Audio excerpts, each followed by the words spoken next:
जिला मुख्यालय नाहन में भूतपूर्व सैनिक सम्मेलन का आयोजन किया गया है। जिला सिरमौर के पूर्व सैनिकों और उनके परिजनों ने इसमें भाग लिया है।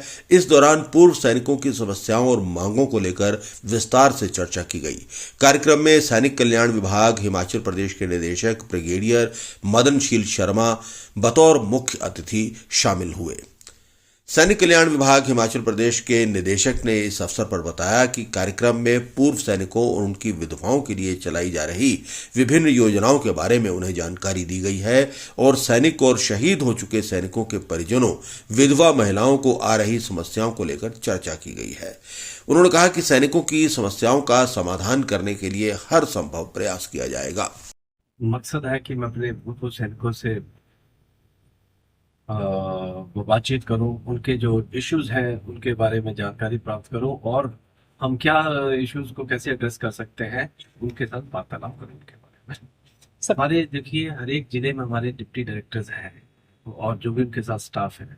हमारा सबसे फर्स्ट प्रायोरिटी रहती है विधवाओं की कोई ऐसे इश्यूज होते हैं, जैसे कि उनके पेंशन के इश्यूज आ रहे हैं, उनका कागजों में जो है उनके नाम, उनकी डेट ऑफ बर्थ, वो कई गलतियां हैं।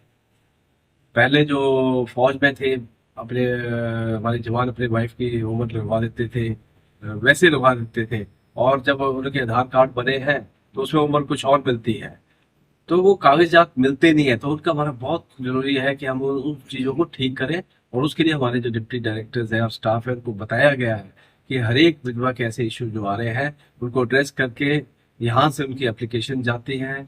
उनके जो रिकॉर्ड्स हैं, जिस भी वो ग्रुप के हैं, जैकरिफ के हैं, आर्टिलरी के हैं, आपके डोगरास के हैं, पंजाब रेजिमेंट के हैं, उनके रिकॉर्ड से बातचीत भी की जाती है, उनको चिट्ठी भी जाती है, फिर वो अपने कागजात प्रूफ के साथ जाता है कि यहाँ से जो सर्टिफिकेट जाते हैं, और उसको रिजॉल्व किया जाता है, डेट्स ठीक की जाती है। उनके बच्चों के नाम नहीं ठीक होते हैं, बच्चों की उम्रें ठीक नहीं होती हैं, डेट ऑफ बर्थ ठीक नहीं होती है, कागजात मिलते नहीं है, इन सबको हम उनके ठीक करवाते हैं। और एक टेम्परेरी बंद इसलिए किया है कि वहाँ पे जो सालाना खर्च है, एक चौकीदार की तनख्वाह, सफाई वाले के जो डेली बेसिस पे रखे हैं उनकी तनख्वाह, फिर वहाँ की रख रखाव के लिए भी पैसा खर्च होता है। कभी आपकी रजाइयाँ खराब हो रही हैं, कभी बाथरूम में नलके खराब हो रहे हैं, तो इसका सारा मैं आपको बताऊं कि 1.5 साल में जो उसका खर्चा हुआ था, 2023 से लेके जब अगस्त में हमने बंद किया 24 में,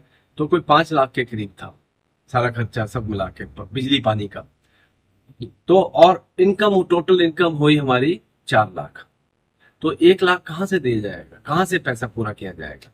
कि सरकार बोलती है कि हमारे जो रेस्ट हाउस है वो सेल्फ सस्टेनिंग होंगे। इसके ऊपर सरकार आपके डेली का जो चलाते हैं, उसके अंदर आदमी रखते हैं उसकी देखभाल के लिए, केयर टेकर, सफाई वाला वगैरह जो भी है, वो आप उसकी इनकम से ही आप उसको पूरा करेंगे। तो जब इनकम में कम हो रही है और खर्चा ज्यादा हो रहा है, तो इसका प्रावधान नहीं है हमारे पास कि हम पैसा कहाँ से दें। तो इसलिए इसे बंद रखा कि हमने सोचा कि अब इसका क्या किया जाए, कैसे इसको चलाया जाए। तो इसके लिए हमने एडवर्टीजमेंट निकाली इसमें कि हम आउटसोर्स पे देंगे,